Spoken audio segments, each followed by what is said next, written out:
notizia di questi giorni l'arresto di Matteo Messina Denaro, super latitante e boss mafioso, che avrebbe dovuto uccidere Giovanni Falcone con dei Kalashnikov se Totò Riina non avesse cambiato idea sul modo con cui dovevano uccidere il giudice.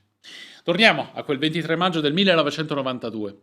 In un condotto di scarico dell'autostrada A29 direzione Palermo, un ordigno composto da circa 1000 kg di tritolo esplode e fa saltare in aria un intero tratto all'altezza dello svincolo per Capaci. Il bersaglio dell'attentato sono 3 automobili. La prima viene sbalzata fuori dalla carreggiata e finisce in un giardino di ulivi. La terza si salva, la seconda, quella di mezzo, si schianta contro il muro d'asfalto che si è creato dopo la deflagrazione.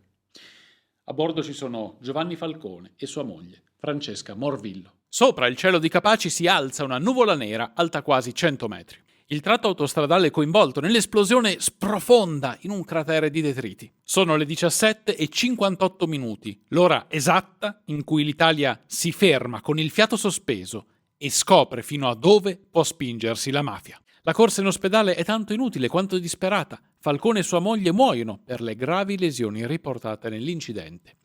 La strage di Capaci può dirsi compiuta. Ieri la mafia faceva stragi, oggi hanno arrestato Matteo Messina Denaro e domani la mafia continuerà a esistere nel tessuto sociale non solo delle nostre città, ma anche nel tessuto dello Stato, quello stesso Stato che dovrebbe eradicarla. E allora raccontiamo la storia di questa mafia, da dove viene, come ha fatto a diventare tanto potente e perché è così difficile immaginare la nostra Italia senza di lei. Questo video nasce da un sondaggio che ho fatto qualche tempo fa nel tab Community qui su YouTube e dal grande lavoro di scrittura e ricerca di Nicola Ionuale, che ha scritto il testo. Ringrazio voi e lui, la forza della community di Vanilla Magazine.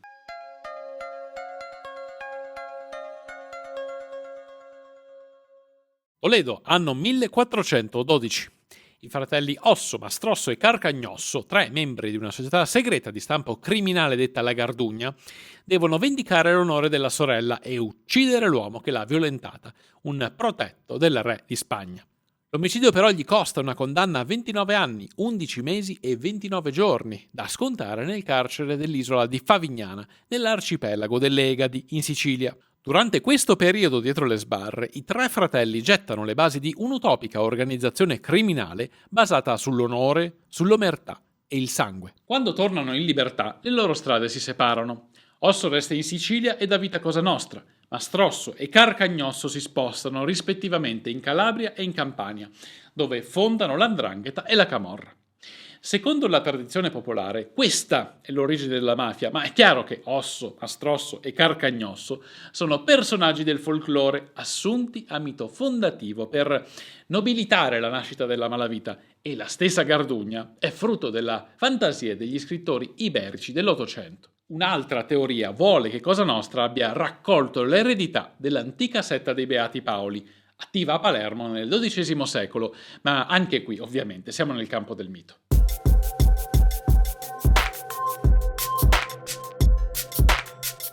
Sul fronte storico, l'ipotesi più attendibile è legata alla Sicilia d'inizio Ottocento. Il contesto è quello di un'isola arretrata, dove è ancora in uso il sistema feudale. Da una parte ci sono i grandi proprietari terrieri, dall'altra i braccianti, la forza lavoro della nobiltà. Nel mezzo di queste 2 classi sociali si inseriscono i gabellotti, un ceto medio che prende in affitto il feudo dai proprietari terrieri e lo gestisce per conto proprio.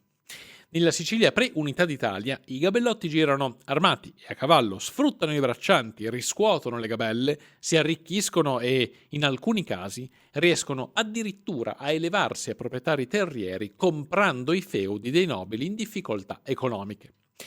La mafia nasce come braccio armato di quei gabellotti che impongono la difesa dei raccolti con la violenza. Iniziano le intimidazioni, i ricatti, i servizi di protezione e le cosiddette lettere di scrocco, in cui si chiede una somma di denaro in cambio dell'incolumità personale e dell'integrità dei beni. Tutto ciò è a discapito dei proletari che subiscono la prepotenza, ovviamente intimoriti dalle minacce, e finanzia l'ascesa sociale di questi signorotti locali. Si va così delineando uno stretto rapporto di controllo e protezione o repressione a seconda dei casi, legato all'omertà e allo strapotere delle confraternite criminali, la cui struttura interna si ispira al concetto di famiglia, il principale modello di aggregazione sociale dell'epoca. Quello che succede in Sicilia non è affare dello Stato e la stessa mafia, in realtà più una protomafia, perché siamo ancora agli albori della sua storia, è a tutti gli effetti uno Stato nello Stato.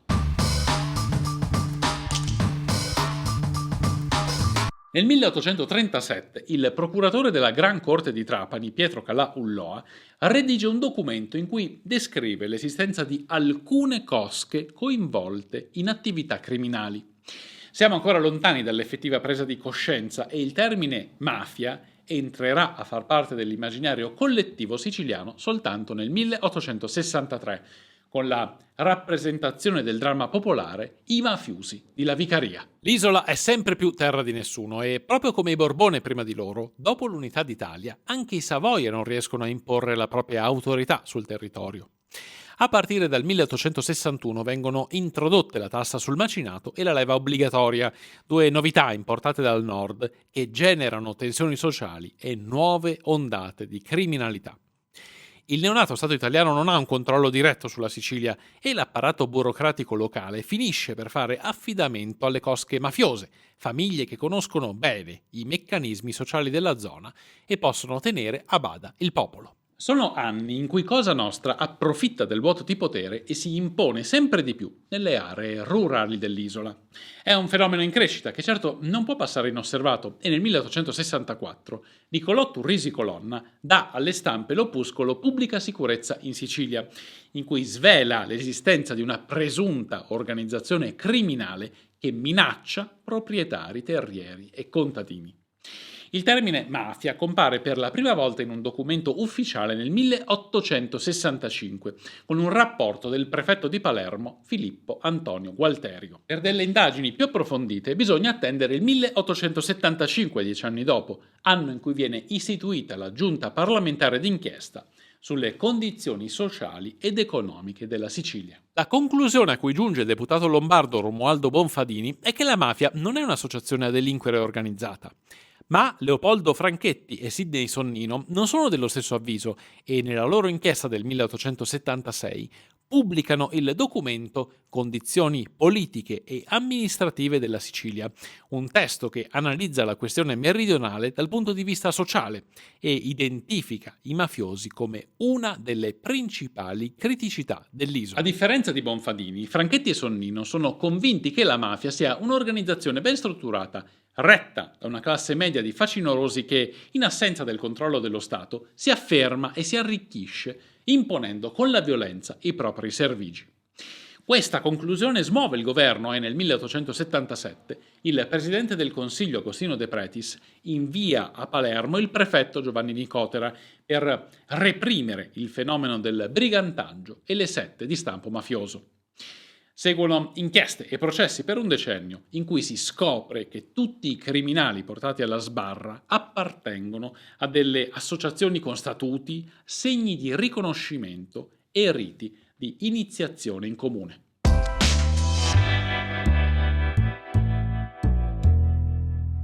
Sul finire dell'Ottocento, nelle campagne siciliane, i gabellotti continuano ad affidarsi ai mafiosi e a gestire le terre per conto della nobiltà.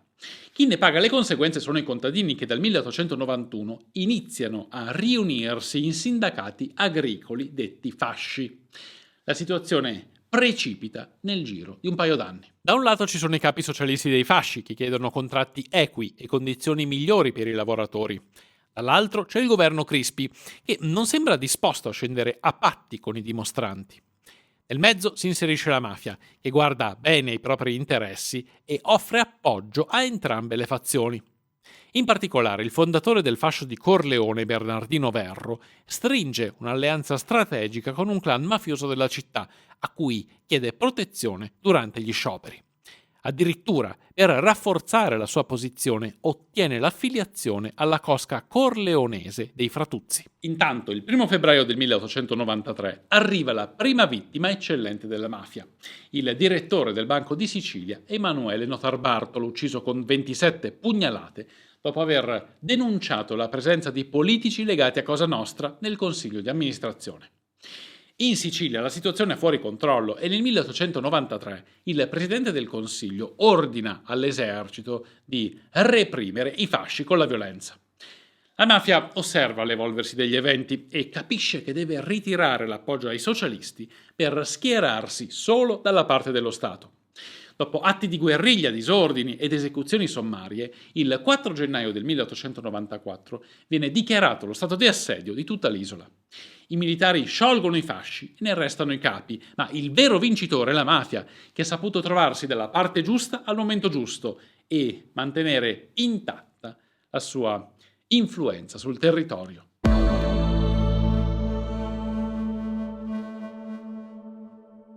Così arriviamo agli ultimi anni dell'Ottocento. Al fine di sgominare il fenomeno mafioso, il nuovo presidente del Consiglio Luigi Pellù invia a Palermo il questore Ermanno Sangiorgi che nel 1899 riesce a far arrestare il parlamentare Raffaele Palizzolo e il boss Giuseppe Fontana per il loro coinvolgimento nell'omicidio di Emanuele Notarbartolo. Le indagini sui delitti di stampo mafioso si allargano a tutto il territorio palermitano e Sangiorgi è il primo a intuire che i vari episodi di criminalità non sono atti individuali nati su iniziativa dei singoli, ma decisioni prese da cosche mafiose che si contendono le zone di influenza. Arriva a scoprire che le due più importanti e ricche famiglie palermitane, i Florio e i Whitaker, vivono a stretto contatto con i mafiosi della cosiddetta Conca d'Oro, a cui pagano un pizzo per ottenere protezione. Nell'ottobre del 1899 il capo della cosca di Malaspina, Francesco Sino, si salva da un attentato del rivale Antonino Giammona, a capo della cosca dell'uditore, e finisce nelle mani di Sangiorgi, che lo convince a collaborare e confessargli i segreti della Conca d'Oro. Grazie a Sino, il questore stila un rapporto in cui descrive il modus operandi della mafia e svela l'esistenza di 8 famiglie che compongono la famigerata Conca d'Oro. Rapine, estorsioni, pizzo, commercio illegale di limoni, falsificazioni di banconote. Dietro la realtà rurale della Sicilia c'è un'organizzazione che mette le mani su tutto, che si infiltra nelle aziende, nelle istituzioni, che opera una gestione congiunta del territorio e amministra un fondo comune destinato alle famiglie e all'assistenza legale degli affiliati in prigione. Nella notte fra il 27 e il 28 aprile del 1900, Sangiorgi emette un mandato d'arresto per 218 mafiosi. Ne finiscono alla sbarra 51 e il processo viene celebrato nel maggio del 1901. Sino ritratta le sue dichiarazioni e tantissimi testimoni si presentano davanti ai giudici per manifestare attestati di stima nei confronti degli imputati. Dopo un mese si giunge a 19 assoluzioni e 32 condanne a 3 anni e 6 mesi di carcere per associazione mafiosa. Il commento di Sangiorgi è questo: non poteva essere diversamente se quelli che li denunciavano la sera andavano a difenderli la mattina.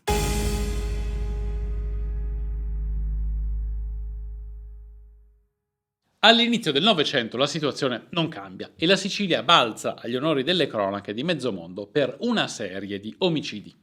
Il più eclatante ha luogo la sera del 12 marzo del 1909, quando il poliziotto newyorkese Joe Petrosino, in Italia per indagare sulle relazioni tra mafia e mano nera statunitense, viene ucciso a Palermo con 4 colpi di pistola. Il governo mette a disposizione una somma di 10.000 lire, una fortuna per l'epoca, per invogliare le persone a fornire indizi sugli assassini. Ma l'omertà è più forte dei soldi e le bocche restano chiuse. Lo stesso destino spetta anche a Bernardino Verro. Dopo il fallimento dei fasci rinnega l'affiliazione alla mafia e si trasforma in un nemico. Intanto prosegue la carriera politica e nel giugno del 1914 diventa il primo sindaco socialista di Palermo.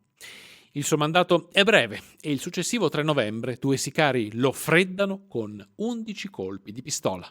Nel 1915 l'Italia entra nella Prima Guerra Mondiale e le campagne siciliane perdono sia i giovani in partenza per il fronte, sia i reticenti alla leva, che scappano nelle foreste e iniziano a vivere di rapine. In tutta l'isola cresce la criminalità e senza forza lavoro i contadini sono costretti a darsi all'allevamento del bestiame. Questi 2 fenomeni sfociano in un'unica grande conseguenza. Chi si è dato alla latitanza finisce per derubare chi si è improvvisato pastore e nel mezzo si inserisce ancora una volta la mafia, che si fa garante della protezione delle fattorie e media la restituzione del bestiame fra vittime e banditi. Con la fine della Grande Guerra la situazione non cambia e Cosa Nostra può accrescere la propria influenza sul territorio grazie al malcontento del Sud. I giovani di ritorno dal fronte si lamentano per le promesse non mantenute dal governo e in molti cercano di rifondare i fasci, altri si danno al banditismo o si uniscono alla mafia. Le impotenti autorità locali devono di nuovo affidarsi ai boss della malavita che si impongono sui dimostranti e soffocano col sangue le manifestazioni. Dopo la marcia su Roma e l'inizio del ventennio fascista, nel novembre del 1922 Mussolini riceve a Roma una delegazione del Sud, a cui assicura una rapida risoluzione della questione meridionale.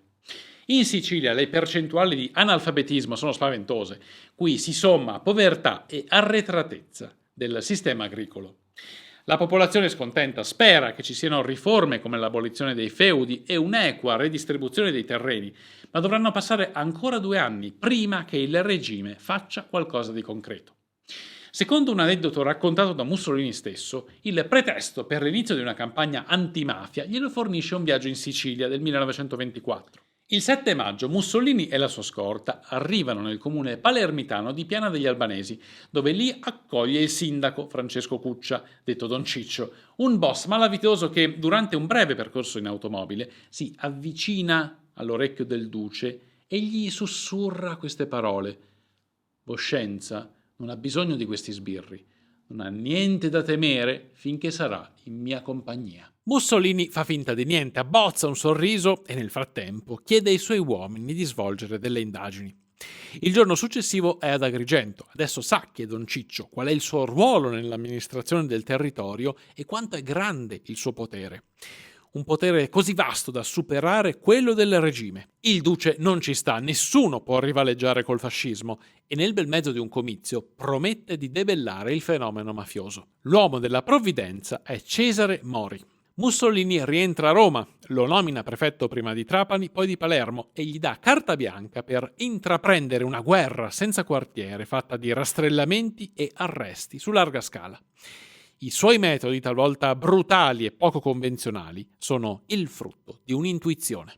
Il prefetto di ferro, come lo chiameranno in seguito, capisce che Cosa Nostra è un tramite fra il popolo e lo Stato, un intermediario che va assolutamente sradicato per dimostrare ai siciliani che lo Stato è più forte della mafia, che può offrire una protezione migliore. Ma la mafia ha radici profonde e non è facile smuovere il tessuto interno della Sicilia. Questo Mori lo sa bene, e se la mafia gioca sporco, lo Stato deve giocare ancora più sporco.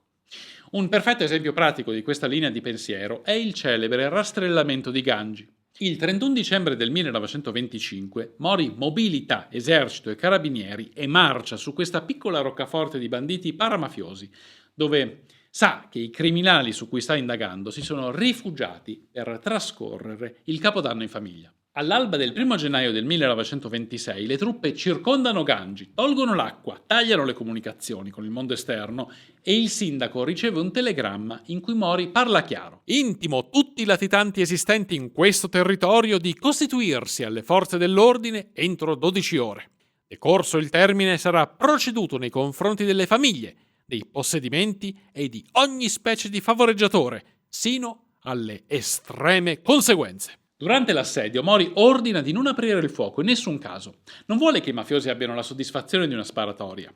Poi, a ultimatum scaduto, passa alle maniere forti. Prende in ostaggio le famiglie dei delinquenti, sequestra i loro beni e li costringe a costituirsi. La propaganda fascista lo innalza eroe nazionale, ma il suo lavoro non è ancora finito. Il 4 ottobre del 1927 a Termini Imerese si apre il processo ai mafiosi di Gangi. A coordinare le indagini c'è il procuratore Luigi Giampietro, un magistrato che Mussolini ha mandato in Sicilia per completare in aula con condanne e detenzioni l'operato di Mori sul campo. Anche in questo caso vige la regola dell'umiliazione. Non bisogna solo sconfiggere la mafia, ma è necessario annichilirla, ferirla nell'orgoglio e mostrare al popolo che i mafiosi non sono nulla in confronto allo Stato. Così, nel primo giorno di udienze, i 154 imputati sfilano fra la folla a piedi nudi e in catene e prendono posto in aula. Il 10 gennaio del 1928 i giudici emettono le sentenze con condanne che vanno dall'ergastolo a 30, 10 o 5 anni di detenzione. Lo stesso modus operandi si ripete per tutti i processi della prefettura Mori e il risultato è che molti scappano dall'Italia e si uniscono a Cosa Nostra statunitense. Qualcuno collabora con la giustizia, altri ancora si limitano a tenere un profilo basso in attesa di tempi migliori. La propaganda fascista pubblicizza il prefetto di ferro come l'uomo che ha sconfitto la mafia. Purtroppo però la verità è un'altra. Il 23 giugno del 1929 Mussolini manda un telegramma a Mori e lo richiama a Roma per sopraggiunta anzianità di servizio. La guerra a Cosa Nostra prosegue senza di lui e negli anni 30 compare un rapporto di polizia che fa luce sulle vere condizioni dell'isola. Anche se l'Italia è convinta che Mori abbia sgominato la criminalità organizzata, la mafia sta solo dormendo, in attesa di riaffermare il proprio controllo sul territorio.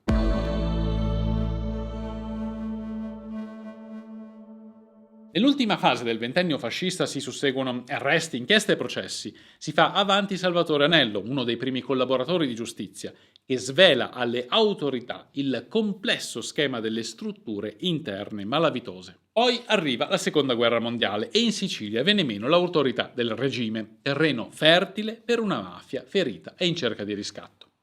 Il 13 gennaio del 1943 va in scena la conferenza di Casablanca, dove gli alleati decidono di aprire un secondo fronte in Italia. Il successivo 10 luglio un'imponente flotta raggiunge le coste sudorientali della Sicilia e sbarca senza quasi incontrare resistenze. È l'inizio dell'operazione Aschi, che porta gli alleati a liberare l'isola e spostarsi sull'Italia continentale. In questo capitolo di storia della Seconda Guerra Mondiale troviamo una leggenda metropolitana che vede i mafiosi allearsi con l'esercito anglo-statunitense per agevolarne lo sbarco. La storiografia ufficiale non ha alcun documento a riguardo e questa illazione degli anni 40 si ricollega a dei contatti fra i servizi segreti americani e il boss newyorkese Lucky Luciano. I sottomarini dell'asse affondano regolarmente le navi statunitensi dirette in Europa e a Washington si diffonde il timore che possa esserci qualche fuga di notizie dai porti. I servizi segreti della Marina si rivolgono a Lucky Luciano e gli chiedono di verificare questo sentore. Anche se si trova in carcere, Luciano controlla ancora i sindacati portuali e accetta di collaborare con il governo in cambio di uno sconto della pena. Fin qui esistono rapporti e testimonianze che attestano l'effettiva alleanza fra governo statunitense e Lucky Luciano, ma il leggendario coinvolgimento di Cosa Nostra nell'operazione Aschi vuole che la CIA abbia interpellato il boss italo-americano anche per agevolare lo sbarco degli alleati. Secondo questa teoria, Lucky Luciano, poi graziato ed espatriato in Italia nel 1946, avrebbe accettato un ruolo da intermediario e fornito ai generali americani i contatti di alcuni dei più importanti boss della Sicilia. È per questo che il 10 luglio del 1943 gli alleati non hanno incontrato quasi nessuna resistenza? La realtà storica è un'altra. Siamo in una fase della guerra in cui l'Italia è in ginocchio. Da una parte c'è un esercito impegnato già su diversi fronti, quello italiano, poco attrezzato e disorganizzato, che sarà aiutato in seguito da quello tedesco, che è il più potente, fornito e organizzato al mondo, ma dissanguato dalla campagna di Russia. Dall'altra ci sono gli americani, inferiori in numero, ma molto ben armati e dotati dei migliori equipaggiamenti. L'esercito dei fascismi è comunque perdente, con o senza intervento della mafia.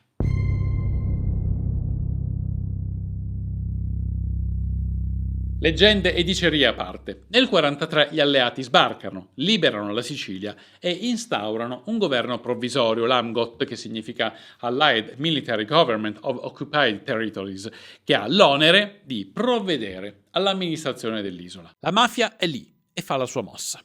I capi dell'AMGOT devono sostituire i funzionari fascisti locali e trovare figure nuove a cui affidare i comuni e gli apparati burocratici della Sicilia.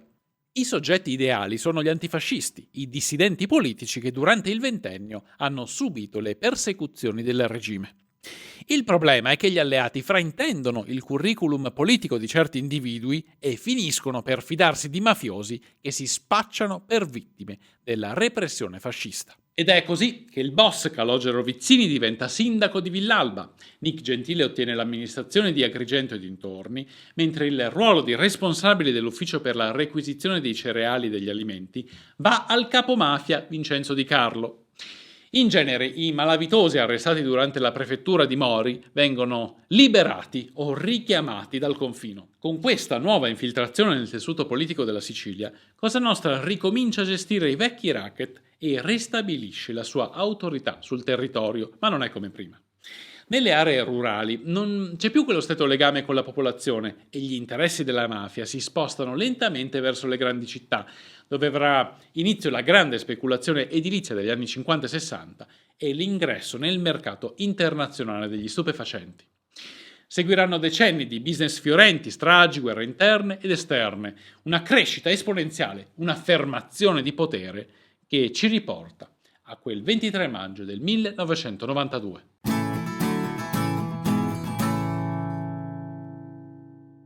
Giovanni Falcone sapeva di avere le ore contate perché Capaci era la cronaca di una morte annunciata. Si racconta che un giorno, ai tempi delle lunghe ore di lavoro per l'istruttoria del maxi processo, Paolo Borsellino gli abbia detto: Giovanni, ho preparato il discorso da tenere in chiesa dopo la tua morte. Ci sono tante teste di minchia che sognano di svuotare il Mediterraneo con un secchiello, quelle che sognano di sciogliere i ghiacciai del polo con un fiammifero, ma oggi, signori e signore, davanti a voi, in questa bara di mogano costosissima, c'è il più testa di minchia di tutti. Uno che aveva sognato niente di meno di sconfiggere la mafia applicando la legge. Un sogno, una suggestione, per alcuni un obiettivo, una missione. Sconfiggere la mafia è quasi impossibile. Ce lo dimostra la sua storia fatta di indagini e processi, business illegali e infiltrazioni nella politica, pressioni sulla popolazione, opportunismo e capacità di adattarsi alle situazioni. Ma una cosa è certa, come disse Falcone, la mafia è un fatto umano e come tutti i fatti umani ha un inizio e avrà una fine. Gli uomini passano, le idee restano, non importa quale prezzo. Usando le parole di Borsellino, ci sarà sempre una testa di minchia disposto a battersi per la giustizia.